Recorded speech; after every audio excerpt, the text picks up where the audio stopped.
Today on iTOO TV, we are talking about the IIG CEO Roundtable. And iTOO was proud to be a sponsor of this event. And we came together with the Insurance Institute of Gauteng, and we hosted 100 leaders from the industry. And these were CEOs, people at leadership level, and thought leaders of the insurance industry. And what we wanted to achieve in this event was to bring together some of the greatest minds in the industry and put to the audience and the team of people there some of the forces and trends that we felt would shape the industry.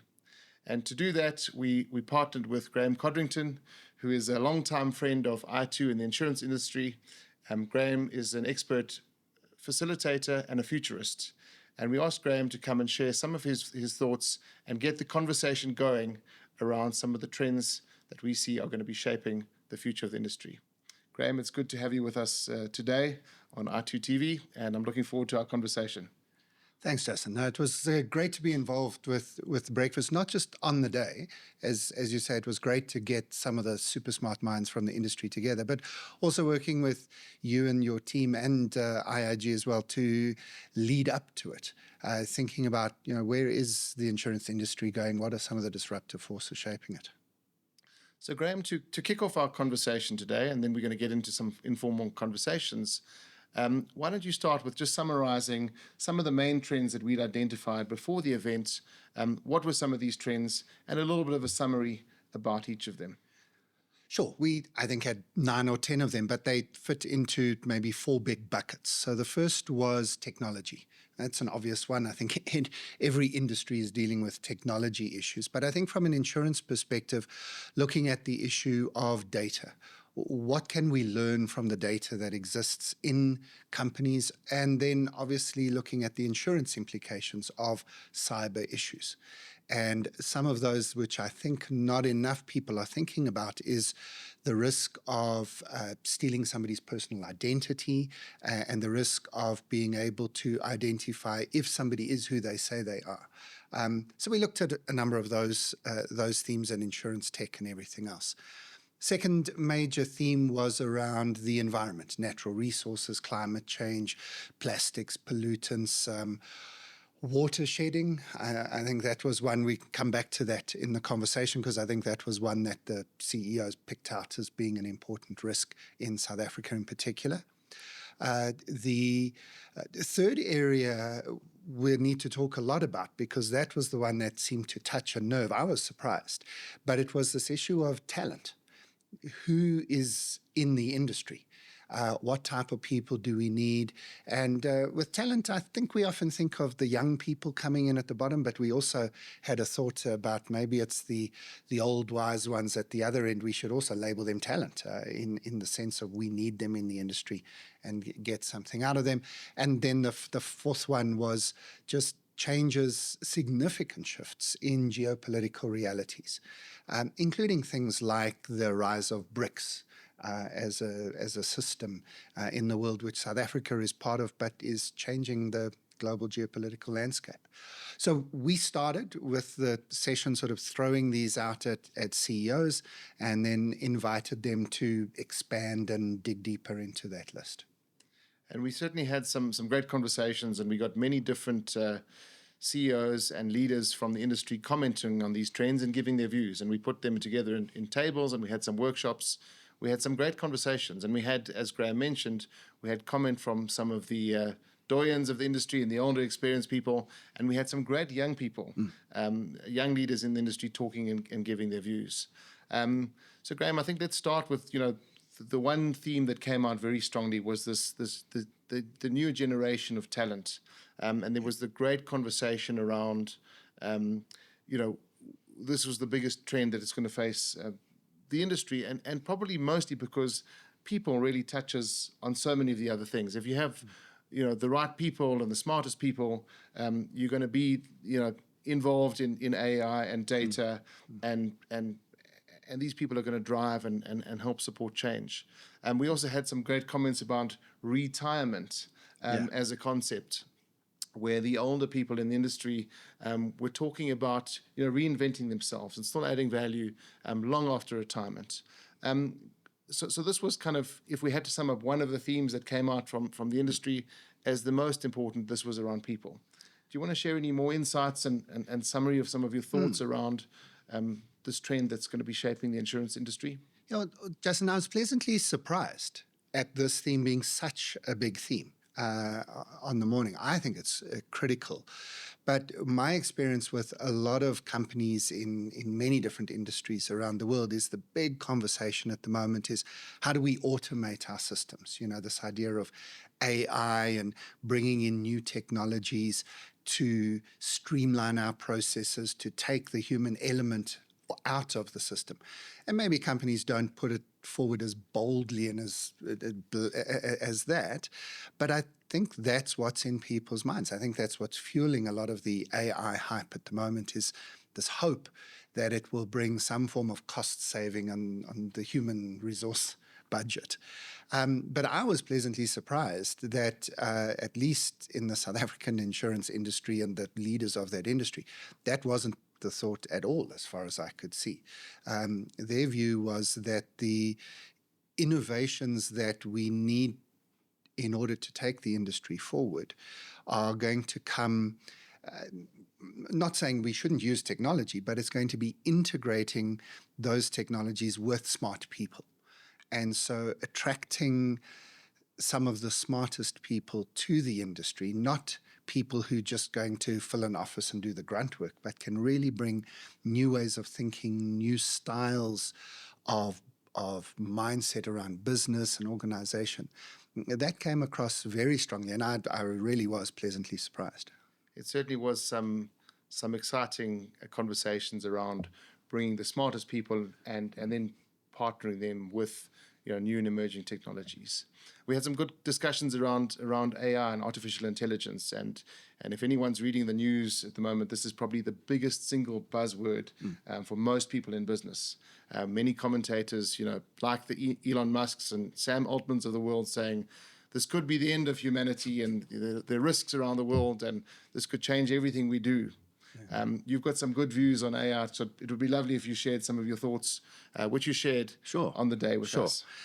One of my favorite things to do at the moment is to sort of put a big pin in the bubble of that particular hype. On stage, I think it got the biggest laugh of the morning. I held up a bottle of water and I said, if any of you are nervous that Grok or ChatGPT is going to take over the world, all you need to do is carry around half a bottle of water with you. And when you think your computer's about to take over the planet, just pour the water on the laptop, problem solved. Unplug at the wall, we've got no more problem. For me, the hype that is surrounding what is called AI, I don't think it is AI at the moment. We've got large language models that are taking what we know already. It's taking all of human knowledge and summarizing it for us. And it's a super powerful tool. It's the most remarkable encyclopedia that we've ever had. It's taken all of the world's existing knowledge, can summarize it for you, beautifully frame it for you in wonderful language. There's a lot of ways in which we can use the tools to help us to take what we already know and package it well. But that's not all we're going to need to get into the future. So I see a lot of these new technologies as not the new beginnings of a shining new era in technology. I see it as the end point of a 50-year technology cycle.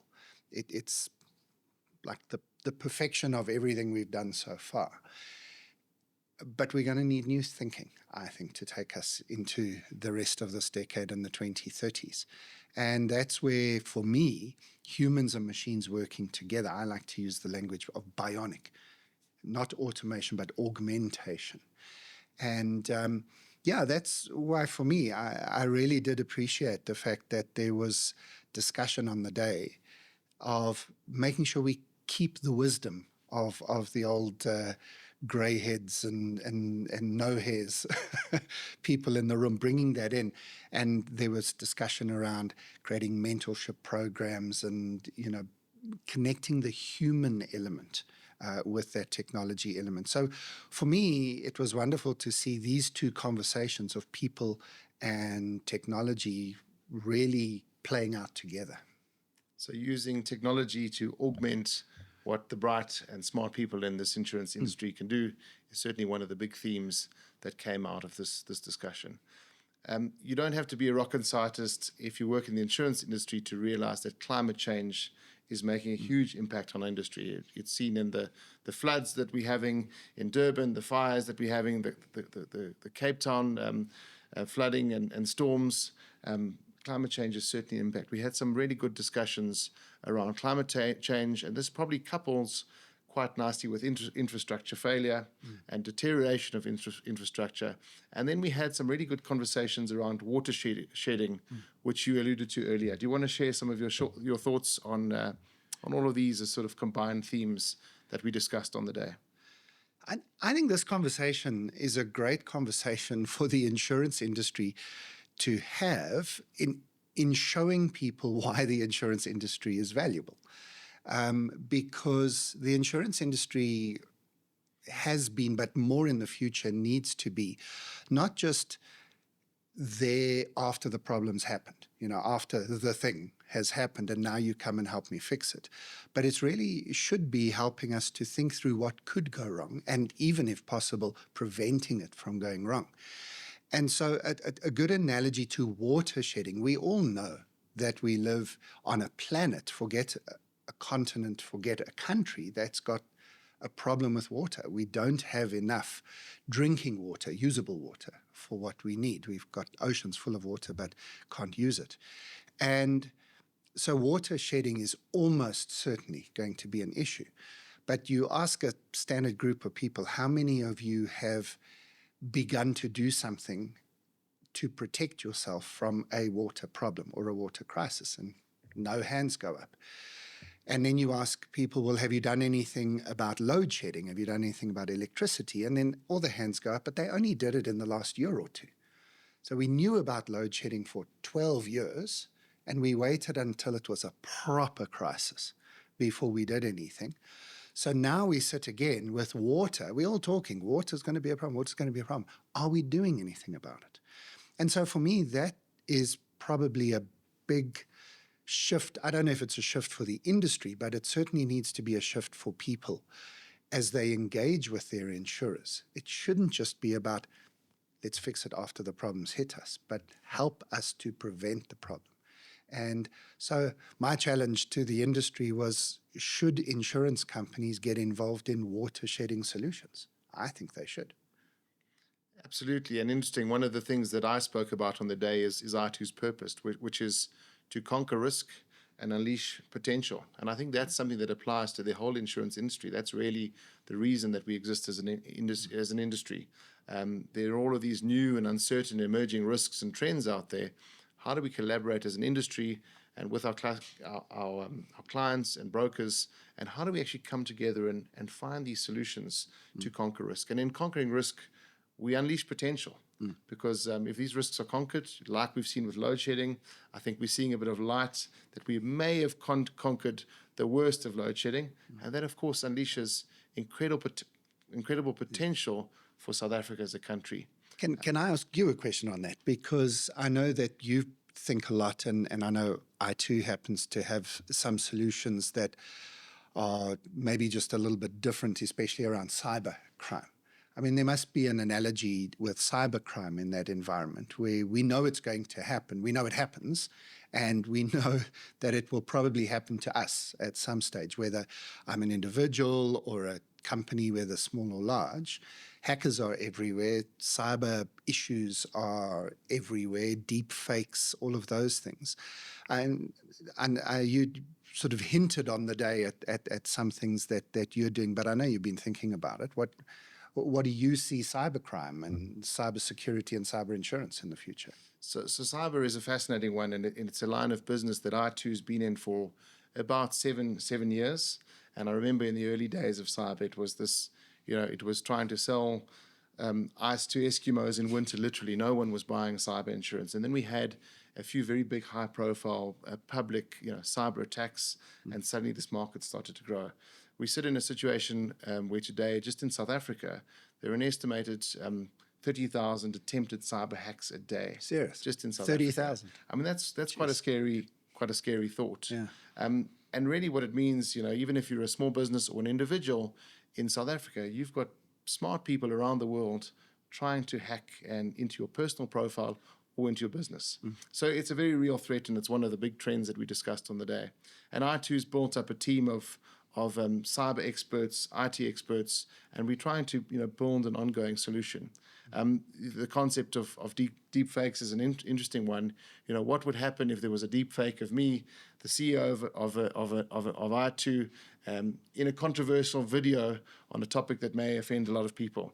How would the policy respond? And we've been thinking about this, and a couple of things. I mean, part of it is the upfront risk management. So that's making sure that our clients that are insured with us are aware of these risks, and even going as far as testing. We test phishing attacks as an example. We have quite a lot of fun around that, and we've done one in our own company, and we see who of our staff click on dating sites or funny links. We've had a lot of fun internally around that, and of course, it's fun when you're testing it. It wouldn't be fun if it was a genuine attack, though. Absolutely fun when you're testing it. But part of the solution to cyber is this education of realizing what are the things that can go wrong, and what are the simple things that you can do to prevent it. Then, of course, cyber is a term of insurance that I like to call a crisis insurance. Cyber is actually all around the response. Yes, the cover does cover the actual ransom in Bitcoin that is paid to a hacker, and it does cover the legal liability if you are sued because of a cyber breach. But most important is all around the response, and we have a team of cyber experts that will respond immediately, determine, in the example of a deep fake video as an example, is this legitimate, what's the source, and then how to sort of identify the source. And then, of course, there's the whole PR and reputation response.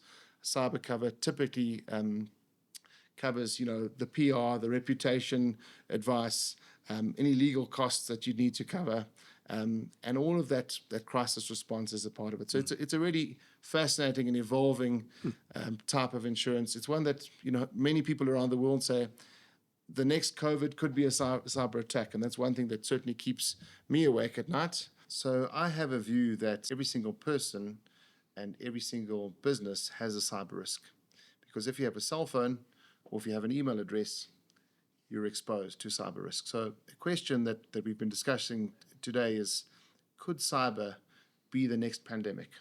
Graeme, it would be lovely to hear some of your thoughts on that. Yeah, I mean, that's quite a thought. If you realize what the pandemic did to us, it shut everything down, right? And it caused us to go down, lockdown in our homes, close down parts of the economy. And you're absolutely right that we've got to think beyond just business operational risk. I mean, this is shutting down schools and telling kids they have to stay at home until we've sorted the problem out. This is people can't go to their places of worship. They can't go and have parties with each other. So there's huge government level risks and national security level risks that need to be taken into account as well.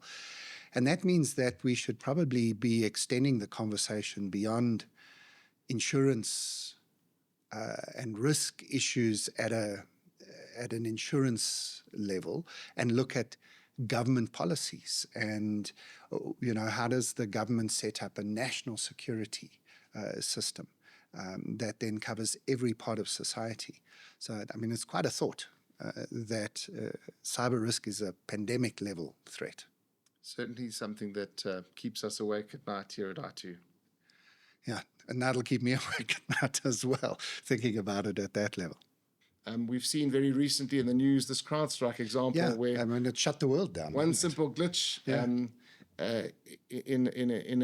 a company shut literally the whole world down. And I think an example there for me, the CEO of CrowdStrike came out straight away with an honest response. We've made this is our fault, and we're working on it to fix it. So I think that response and that immediate response is probably the biggest secret to responding to cyber attacks, and having a panel of experts to manage the different phases of a cyber response. But for me, Justin, this is a great example. in itself, it's a great thing to think about, and I think the insurance industry is getting their heads around a new set of risks and a new set of products and services that you can offer. But it's a great example, along with the water shedding and the load shedding examples, of, I think, a shift that I think is fairly easy to make when you're ready to make it in the insurance industry, but it's quite a big jump to then work out what are the products and services associated with preventing the risk. And I think insurance has a long history of dealing with the risks when they happen and helping you to crisis manage. But I'm sure that there are clients out there who would pay much more in terms of a premium to make sure the risk never happened. And for me, that's where smart people using clever technologies and predictive analytics I think there's huge potential to shift the insurance industry there. Absolutely. I think you're right. I think you said it earlier in terms of the adoption of solar. There's been load shedding in South Africa for 12 years. Most people have only got solar in their homes in the last 2 or 3 years. We knew this was a problem. It was growing. What did we do about it? We wait until there's a problem. And we see that so many times in so many risks in insurance. People view insurance as being there as, as a last resort. And in fact, there's a whole cost of risk. And part of the cost of risk is, what risk can you take yourself? What can you mitigate? And then what you need to pass on to the insurance industry. And I think that piece in the middle is how do you work smartly to mitigate risk? And in fact, the costs of mitigation, if you can be smart about them, are actually much more effective in an overall cost of risk than just the response and paying a claim at the end. Does that mean that then an insurance CEO like yourself should be inviting not just other CEOs from the insurance industry to think this through, but this must affect every CEO of every business everywhere. And maybe this type of conversation needs to be spread out to all of your clients and all of the CEOs of basically every company everywhere, where insurance CEOs become the risk partner rather than just the insurance claim at the end. Exactly, and I think that's the point. I think we certainly at iTOO see ourselves as a risk partner to our clients. And I think that's one of the things that we as an industry hope to achieve from the CEO Roundtable. It was a gathering of leaders of the industry discussing some of the risks and trends that we see that will impact our industry and all of our clients. And my hope is that we can use this discussion we've had, and hopefully this discussion that we're having right now, as a summary of some of the trends, and I'm pretty sure that there'll be more. And what we want to do is identify and agree some of these trends, which we've done, and then put together working groups of different people in the industry. How do we work together with brokers, reinsurers, even competitors, working together to solve some of these challenges? And absolutely, I think we need to be, as an industry, engaging with our clients as risk partners to say, these are some of the trends that we see. How do we work together to solve them? Yeah, none of these risks are going to go away, right? They're just going to get more and more, and there's probably risks we haven't even thought of yet that are coming our way in the next few years.